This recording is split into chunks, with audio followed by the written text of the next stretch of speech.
লতিরাজ কচুর বীজ রোপণ পরবর্তী কিভাবে পরিচর্যা করবেন দেখছেন আসাদ এগ্রো ফেসবুক পেজে ধারণকৃত লতিরাজ কচুর ক্ষেত। দর্শক, আমাদের এই জমির চারা বা বীজ রোপণের বয়স হয়েছে মোটামুটি আজকে চতুর্থ দিন।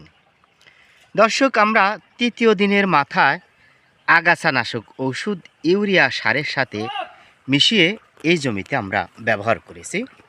দর্শক, এখানে জমি রয়েছে মোটামুটি প্রায় 20 শতকের মতন।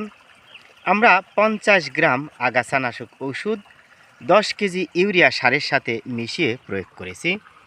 মাশাআল্লাহ, কোনো প্রকার আগাছা জন্মাবে না লতি আসা আগ পর্যন্ত। দর্শক, চাইলে আপনারা লতিরাজ কচুর জমিতে চারা রোপণের তৃতীয় দিনের মধ্যে আগাছানাশক ওষুধ প্রয়োগ করতে পারেন। ভিডিওটি ভালো লাগলে সোশ্যাল মিডিয়ায় শেয়ার করে পাশে থাকুন।